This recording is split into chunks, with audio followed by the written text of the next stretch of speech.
आज मैं जो भी हूँ इसमें कहीं ना कहीं सर का योगदान मैं भूल नहीं सकता।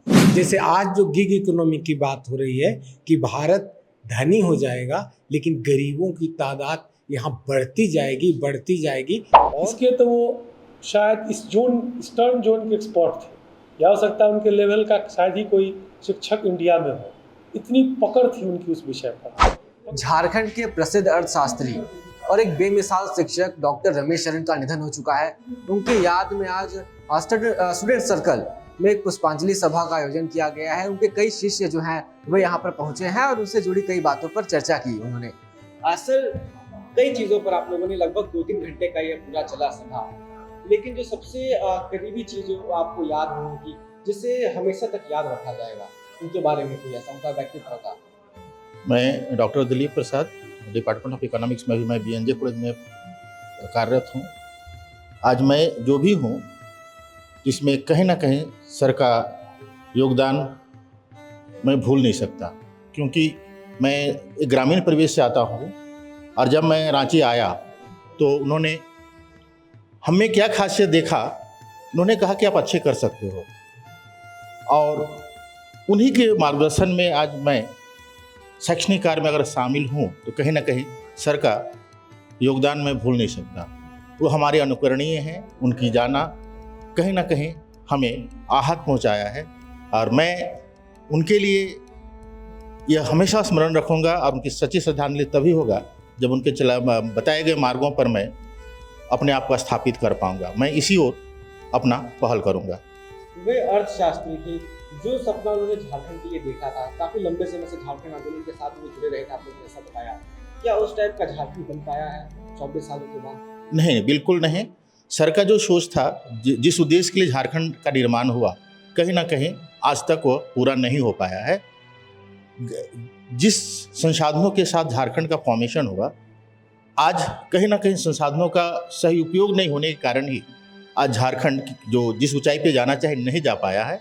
कहीं उनके अनछुए पहलू भी हैं, जैसे हम लोग दिखाएंगे झारखंड में जो गरीबी की समस्या और लैंड प्रॉब्लम्स को लेकर शरण सर ने जो बातें साझा की हैं, और उनकी जो लिखी हुई कुछ राइटअप है मेरे पास हैं, उसके अध्ययन से ज्ञात होता है कि आज भी झारखंड में विकास के लिए बहुत सारे अनछुए पहलुओं इस पर काम किया जा सकता है। जैसे आज जितने भी संसाधन हैं, संसाधनों का कैसे उपयोग किया जाए, आखिर यहाँ के लोग उस संसाधन के उपयोग में क्यों सहयोग नहीं दे रहे हैं, तो सोचनीय विषय है। क्योंकि कहीं ना कहीं जनजातियों को अपनी भूमि से प्रगाढ़ संबंध होती है, और अगर उसकी भूमि में कहीं भी बेदखली होगी तो उससे वो लोग उसका विरोध करते हैं। तो आज के परिवेश में क्यों ना उनको एक साझेदार बनाकर उनको सहयोग दिया जाए और उनकी सहयोग ली जाए, तो मुझे लगता है कि झारखंड विकास के मार्ग में और आगे जा सकता है। शरण सर का कहीं ना कहीं ये विचारधारा थी, लैंड प्रॉब्लम को कैसे सॉर्ट आउट किया जा सके, इसको लेके था।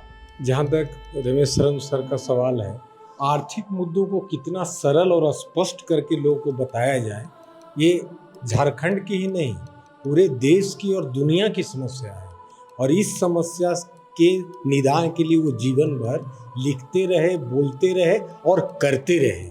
सामान्य तौर पे एक बुद्धिजीवी से हम यही कल्पना करते हैं कि वो भाषण दे देगा, वो लिख देगा, लेकिन वो किसी गांव में जाके गरीब तबका के बीच बैठकर उनके विकास के लिए उनको समझाएगा, ये हम अनुमान नहीं लगाते। ऐसा अब होता भी नहीं, लोग करते भी नहीं, लेकिन ऐसा वो करते थे। वो गांव में जाना, गांव को समझना, और वो जो उदाहरण देते थे उससे किसी भी युवा को, किसी भी नेता को, किसी भी अधिकारी को वो समस्या समझ में आ जाती थी। जैसे झारखंड धनी राज्य है लेकिन झारखंडी गरीब रह गए, और खनिज की जो बंटवारा है, खनिज का जो रॉयल्टी का सिस्टम है, उस पर जितनी अच्छी जानकारी उनको थी उतनी अच्छी जानकारी और किसी को नहीं थी। वो पूरे देश का डाटा देते थे कि कैसे महाराष्ट्र आगे बढ़ गया, कैसे दक्षिण के राज्य विकास कर गए, और कैसे उत्तर प्रदेश, पंजाब, हरियाणा में 1 किलो कोयला नहीं है लेकिन वो सब विकास कर रहा है, और देश का 40% कोयला रखने वाला झारखंड राज्य विकास नहीं कर रहा है उस गति से। यहाँ के गांव में भारी गरीबी है, और गरीबी को वो शिक्षा से भी जोड़ते थे, संस्कार से भी जोड़ते थे और सामाजिक बुराई से जोड़कर इन सभी विषयों को अर्थशास्त्र से जोड़ देते थे। जैसे आज जो गिग इकोनॉमी की बात हो रही है कि भारत धनी हो जाएगा लेकिन गरीबों की तादाद यहाँ बढ़ती जाएगी और बहुत बड़ी समस्या हो जाएगी। ये बातों इसी स्टूडेंट सर्किल के प्रांगण में आज से 18 साल पहले बोलते थे, तब हम उनका विरोध करते थे। तो ये जो 20 साल 25 साल नहीं, वो कहते थे कि एक युवा को 100 साल की समझ होनी चाहिए, क्योंकि वो किसी का अभिभावक भी बनेगा और किसी अभिभावक के सामाजिक आर्थिक समस्या को झेलेगा भी। तो इसलिए उसको 100 साल की समझ होनी चाहिए। तो 100 साल की समझ वाले अर्थशास्त्री को झारखंड खो चुका है और इसमें फिर कोई दिशा नहीं दिखेगी। राज्य के किसी भी वर्ग को, वैसे तो अधिकारी और राजनेता ही राज्य चलाते हैं, सही दिशा देने वाले व्यक्ति का हमारे बीच से जाना हुआ है और झारखंड ने आत्मविश्वास खोया है। और इसका सबसे बड़ा उदाहरण है कि जिस राज्य से झारखंड अलग हुआ, बिहार से, बिहार में झारखंड के अलग होने की जो दुख था वो खत्म हो गया और वहाँ का विकास यहाँ की तुलना में तेज हो गया। वहाँ के संसाधन, वहाँ के शहर, वहाँ के सामान्य व्यवस्था झारखंड से बेहतर दिख रही है। अर्थशास्त्र में उनकी 2 चीज़ें बड़ी महत्वपूर्ण जो मुझे जानकारी है, दिलीप जी ने बताया और भी बेहतर ये लोग कर सकते हैं, कि वो इकोनॉमेट्रिक्स, मैथमेटिकल इकोनॉमिक्स, स्टैटिस्टिक्स, इसके तो वो शायद ईस्टर्न जोन के एक्सपर्ट थे, या हो सकता है उनके लेवल का शायद ही कोई शिक्षक इंडिया में हो। इतनी पकड़ थी उनकी उस विषय पर। पकड़ का मतलब ये है कि पढ़ना अलग चीज़ है और एकदम ही बिलो एवरेज बच्चे को इकोनॉमिक्स समझा देना, मतलब इकोनॉमेट्रिक्स समझा देना, ये बहुत बड़ी उपलब्धि है। आज हम लोग एक भारत के महान विभूति के श्रद्धांजलि के लिए यहाँ उपस्थित हुए हैं। इनसे मेरा तो डायरेक्ट कोई प्रशिक्षण या क्लास ऐसा नहीं हुआ है, लेकिन बीच बीच में सेमिनार में, सभा में इनसे मेरा संपर्क हुआ है। और इनकी ये ऐसे महान विभूति थे जिनका प्रत्यक्ष या अप्रत्यक्ष रूप से प्रभाव, जिसमें यहाँ के तैयारी कर रहे थे, वो स्टूडेंट पर भी सीधे पड़ता था और जो शिक्षक हैं उन लोगों पर इनका प्रभाव बहुत व्यापक था। तो इनका प्रत्यक्ष प्रभाव मेरे ऊपर मैं बताना चाहता हूँ। उस समय जिस समय हम लोग तैयारी करते थे 2000 एंड उसके आसपास में, उसके बाद में, तो हम लोग का जो स्टडी मटेरियल का जो कंटेंट होता था वो मुख्य रूप से जो अच्छे टीचर होते थे उनका होता था। कुछ 1-2 मैगजीन थे, बहुत मैगजीन नहीं थी उस समय। अभी वर्तमान समय में इतना कंटेंट है यूट्यूब में या सोशल मीडिया में या फिर अन्य भी हैं, उस समय उतना ही था, सीमित था कंटेंट। तीसरा और महत्वपूर्ण कंटेंट होता था अखबार का कतरन। हम लोग करते थे क्या कि अखबार आया गया, जिसका कंटेंट आया महत्वपूर्ण, उसको कटिंग करते थे और फिर उसको मेंस एग्जाम के लिए, प्रीलिम्स एग्जाम के लिए, कंसेप्ट अपना बनाने के लिए वो रखते थे। तो हम लोग जब कभी भी इनका शरण सर का बीच बीच में विभिन्न अखबारों में या मैगजीन में भी इनका आर्टिकल आता था, और विशेष तौर पर 26 जनवरी और 15 अगस्त में तो आता ही आता था। तो हम लोग जैसे ही आता था इनका है कि कतरन को कटिंग करके उसको मेंस एग्जाम के लिए रखते थे। तो इनका कई क्षेत्र में आता था, झारखंड की अर्थव्यवस्था के संबंध में, करंट अफेयर से रिलेटेड इकोनॉमिक्स के संबंध में, ट्राइबल की समस्या है उनके संबंध में, पंचवर्षीय योजनाओं के संबंध में इनका महत्वपूर्ण आता था कि उनका विश्लेषण इनका बहुत ही अच्छा रहता था। इसके अलावा बजट से संबंधित भी इनका बहुत सारा विश्लेषण और इनका आर्टिकल आता था। तो हम लोग का देखते थे कि शरण सर का है, ऑथेंटिक है और महत्वपूर्ण है, कंसेप्ट भी क्लियर हो जाता था और हमको आवश्यक स्टडी मटेरियल भी ये हो जाता था। इसके अलावा इनका जैसा कि सर ने बताया, दिलीप सर ने भी बतलाया, सर भी बतलाया कि सामाजिक क्षेत्र में इनका महत्वपूर्ण योगदान था। तो उनका भी बीच बीच में जो विश्लेषण आता था वो भी था।